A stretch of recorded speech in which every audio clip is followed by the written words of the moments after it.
নমস্কার দর্শকবৃন্দ, আমি পণ্ডিত জি ভিবর্ষী জাতক বলছি। 2026 সালের বর্ষফল নিয়ে আমি আলোচনা করব 12টি রাশির, অর্থাৎ মেষ থেকে মীন রাশির। প্রথমে আজকে আলোচনা থাকবে মেষ রাশির জাতক জাতিকাদের নিয়ে। তার পূর্বে বলবো যে বর্তমান বছরে গ্রহগত অবস্থান নিয়ে। এখন বর্তমানে বৃহস্পতি, শনি, রাহু, কেতু, যেহেতু এরা মন্থর গতি সম্পন্ন গ্রহ, এদের অবস্থান নিয়েই বলবো, কারণ এদের অবস্থানের উপর কিন্তু নির্ভর করে বর্ষফল। শনি বর্তমান বছর 2026 সালের মীন রাশিতেই অবস্থান করবে এবং শনি মূলত কম্বাস্ট হবে 17ই মার্চ থেকে 13ই এপ্রিল পর্যন্ত 2026 সালের।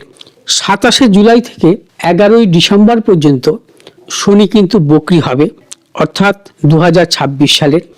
শনি বর্তমানে অবস্থান করছে পূর্ব ভাদ্রপদ নক্ষত্রে। 20শে জানুয়ারি 2026-এ শনি উত্তর ভাদ্রপদ নক্ষত্রে প্রবেশ করবে এবং 17ই মে শনি আবার রেবতী নক্ষত্রে প্রবেশ করবে। শনি যেহেতু বক্রী হবে, আবার 9ই অক্টোবর শনি উত্তর ভাদ্রপদ নক্ষত্রে আবার প্রবেশ করবে, অর্থাৎ শনিও 138 দিনের জন্য বক্রী হবে 27শে জুলাই 2026 থেকে 11ই ডিসেম্বর 2026 পর্যন্ত। বৃহস্পতি বর্তমানে মিথুন রাশিতে অবস্থান করছে। 2রা জুন পর্যন্ত 2026 সালে মিথুন রাশিতে থাকবে, তারপর কর্কট রাশিতে প্রবেশ করবে। কর্কট রাশি থেকে 31শে অক্টোবর 2026-এ সিংহ রাশিতে প্রবেশ করবে। আর বৃহস্পতি বর্তমানে বক্রী চলছে। বৃহস্পতি বক্রী 11ই মার্চ 2026-এ বৃহস্পতি মার্গী হবে এবং বৃহস্পতি আবার বক্রী হবে 13ই ডিসেম্বর 2026 সাল থেকে 13ই এপ্রিল 2027 সাল, 122 দিনের জন্য। রাহু অবস্থান থাকবে বর্তমান বছরে কুম্ভ রাশিতে এবং রাহু ট্রানজিট করবে, অর্থাৎ 5ই ডিসেম্বর 2026 সালে মকর রাশিতে প্রবেশ করবে। কেতু বর্তমানে সিংহ রাশিতে অবস্থান করছে। কেতু 5ই ডিসেম্বর 2026 সালে কর্কট রাশিতে প্রবেশ করবে। অর্থাৎ মেষ রাশির জাতক জাতিকাদের ক্ষেত্রে দেখা যাচ্ছে যে শনি তাদের রাশির দ্বাদশভাবে সারা বছরই থাকবে।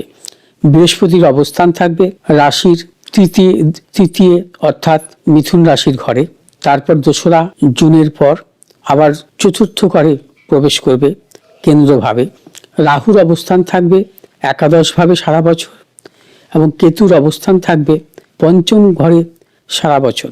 মেষ রাশি জাতক জাতিকাদের বর্তমানে 2026 সালে অর্থনৈতিক সাফল্য কিন্তু আসবে। একাদশে রাহুর অবস্থান ধরুন, যেহেতু রাহু নিজ নক্ষত্রে অবস্থান করছে বর্তমানে শতবিশা নক্ষত্রে এবং ধনিষ্ঠা নক্ষত্রে প্রবেশের পূর্ব পর্যন্ত রাহু কিন্তু মেষ রাশি জাতক জাতিকাদের প্রবল অর্থ দেবে। মেষ রাশি জাতক জাতিকাদের অর্থনৈতিক সাফল্য আসবে, কিন্তু মেষ রাশি জাতক জাতিকারা অর্থ সঞ্চয় করতে পারবেন না। নানাবিধ কারণে কিন্তু আপনাদের অর্থ নষ্ট হতে পারে।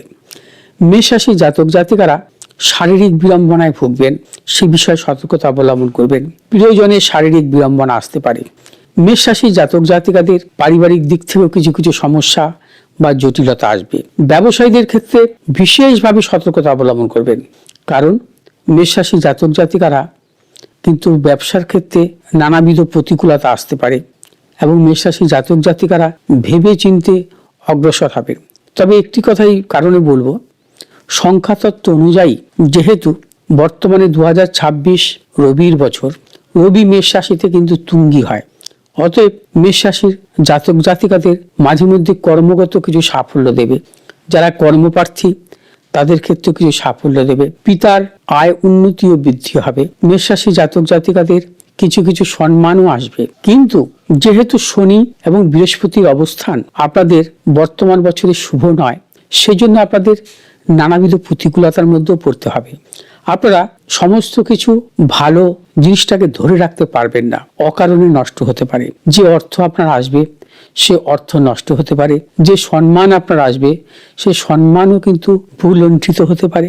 যে কর্ম আপনার আসবে সেই কর্মের জায়গাটা আপনার ভুল বোঝাবুঝির জন্য অনেক ক্ষেত্রে সমস্যার সৃষ্টি হতে পারে এবং উচ্চশিক্ষার ক্ষেত্রেও যে ধরনের সাফল্য আপনার আসা উচিত, সেক্ষেত্রেও কিছু কিছু প্রতিকূলতা আসতে পারে।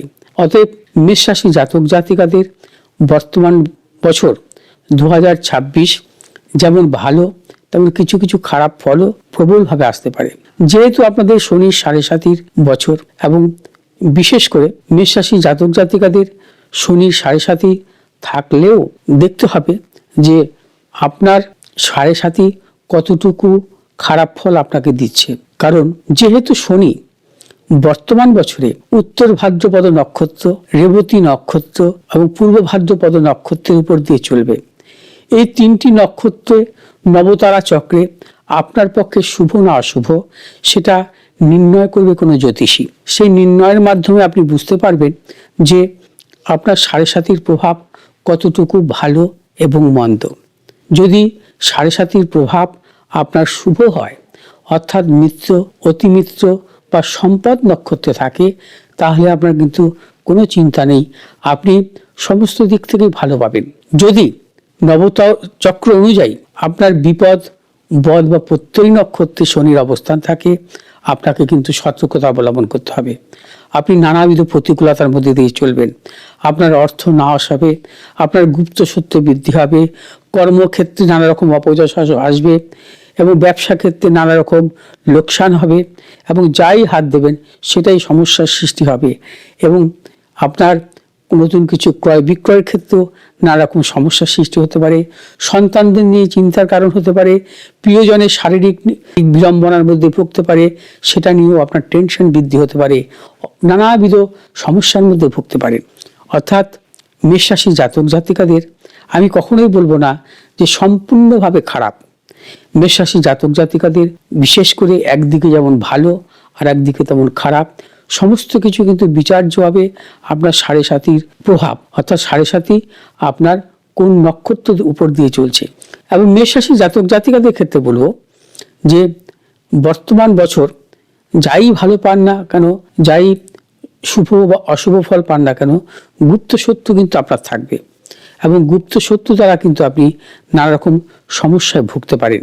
সে বিষয়ে সতর্কতা অবলম্বন করতে হবে। কোনো রকম মতানৈক্যে জড়াবেন না। আপনার অতি প্রিয়জন, তার সঙ্গেও সম্পর্ক নষ্ট হতে পারে। মেষ রাশি জাতক জাতিকারা কফজনিত সমস্যা, ইএনটি এবং চোখের সমস্যায় প্রবল ভুগতে পারেন। সতর্কতা অবলম্বন করতে হবে। এবং মেষ রাশি জাতক জাতিকাদের ক্ষেত্রে বলবো যে আপনারা যাবতীয় শুভাশুভ কাজ চিন্তা ভাবনা করে করবেন, এবং শুভ দিক বর্তমান বছরের দক্ষিণ দিক এবং পূর্ব দিক, শুভ রং লাল, হলুদ এবং সবুজ।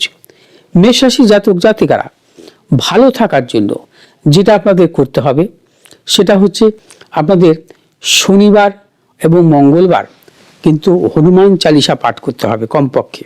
যদি প্রত্যহ করতে পারেন ভালো, না করতে পারলে শনি মঙ্গলবার হনুমান চালিসা পাঠ করবেন।